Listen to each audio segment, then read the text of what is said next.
Comment calculer le nombre de jours ouvrés compris entre deux dates en omettant les week-ends et les jours fériés dans Excel? Et c'est juste après ça.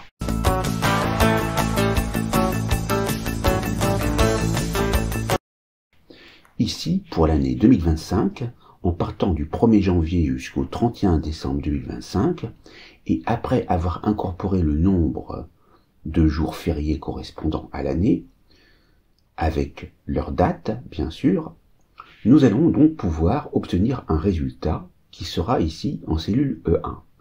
Je vais vous montrer comment faire tout cela, et c'est parti. Donc, je vais me rendre dans une nouvelle feuille, en cliquant sur plus, nouvelle feuille. Je vais commencer par taper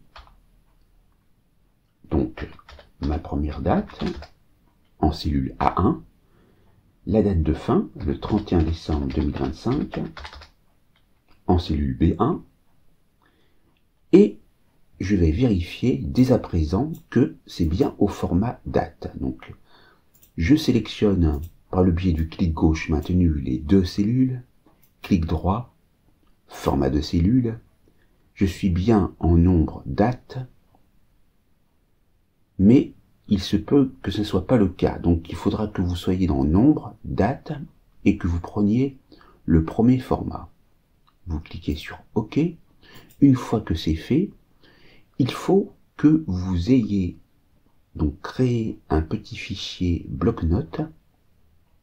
Donc bloc-notes, si vous ne le trouvez pas, vous allez sur bloc-notes ici, et vous indiquez les dates avec toujours le même format, par exemple 01 01 2025, et une virgule qui sera le délimiteur, le séparateur, et par exemple jour de l'an. Vous ferez ceci pour toutes les dates, et pour éviter de perdre trop de temps, j'ai déjà préparé donc le fichier, mais vous ferez de la même manière en mettant donc chacun des jours fériés avec leurs dates les uns en dessous des autres. Donc je vais vous montrer ce que ça donne. Donc je vais aller donc sur le bureau, jour férié, voilà.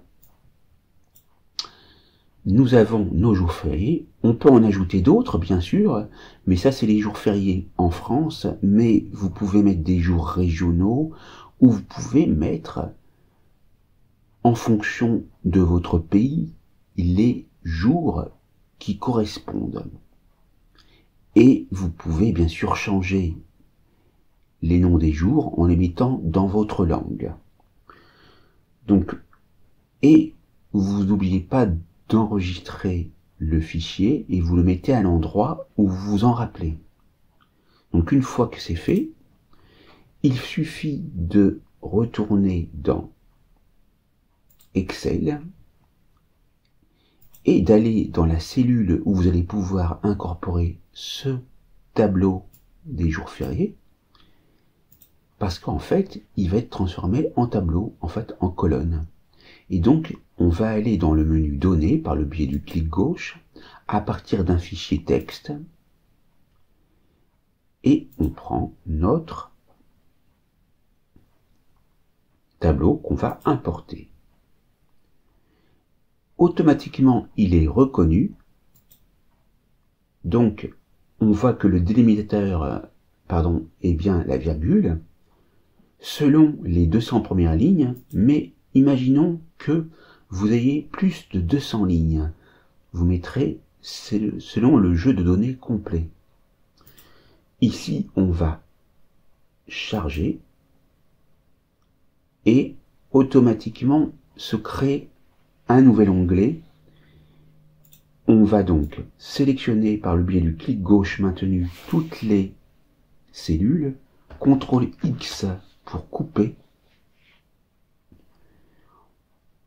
On va se rendre donc normalement ici pour voir les autres feuilles. Voilà. Feuille 9, CTRL V. Double-clic sur la cellule juste à côté, entre le D et le E, pour pouvoir tout voir. On va mettre donc jour férié et fête.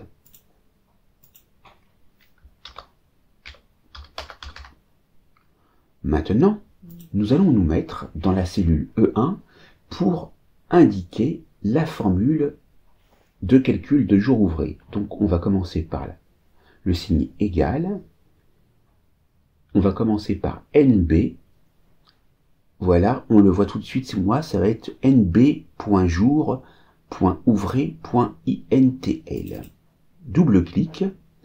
Et là, vous commencez à voir comment se construit la formule avec ses arguments. Donc le premier argument va être la date de départ. Où se trouve la date de départ? En cellule A1.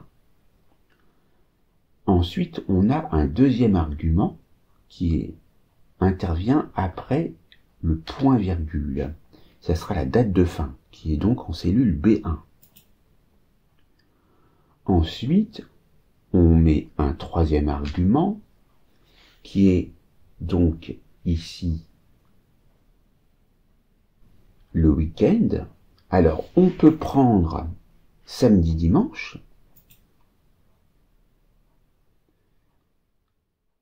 mais ici, ça va être difficile à mettre en place. Je vous conseille plutôt d'utiliser l'astuce suivante. Pour les jours ouvrés, il s'agit du chiffre 0. Donc, on va indiquer quelque chose de numérique, une suite numérique. Donc, après avoir mis un espace, vous ouvrez une guillemets, et les 5 premiers jours qui sont ouvrés sont normalement du lundi au vendredi. Donc, il y en a 5. Donc, vous tapez 5 fois le chiffre 0. Et pour indiquer les jours non ouvrés, c'est le chiffre 1, donc pour le samedi et le dimanche. Ensuite, on ferme la guillemets, on met un point virgule pour indiquer donc le dernier argument, c'est-à-dire les jours fériés. Les jours fériés se situent entre la cellule C2 et C12. Ensuite, on ferme la parenthèse et on appuie sur la touche Entrée. Ne vous inquiétez pas s'il y a ça, parce que ça prend en compte le formatage des cellules qui étaient juste avant. Faites juste un retour arrière, et là, la mise en forme est partie, et vous voyez le résultat, et vous voyez que ça fonctionne bien, et vous pouvez voir la formule dans son entièreté. Maintenant, admettons qu'on va inventer une fête. On va insérer une cellule, et c'est tout à fait fortuit, ça n'existe pas. On va mettre, par exemple, 31 juillet 2025.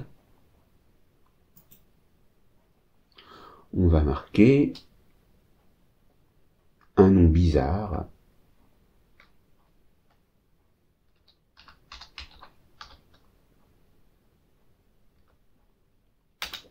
Juliette Art, par exemple. C'est pour l'exemple. Et bien vous voyez que ça a fonctionné. On est passé de 251 à 250 jours ouvrés. Vous pourrez le faire avec vos propres jours de fête, et vous voyez que si on retourne ici, donc on fait un clic gauche, puis clic droit, supprimer, on retrouve bien les jours fériés officiels de France.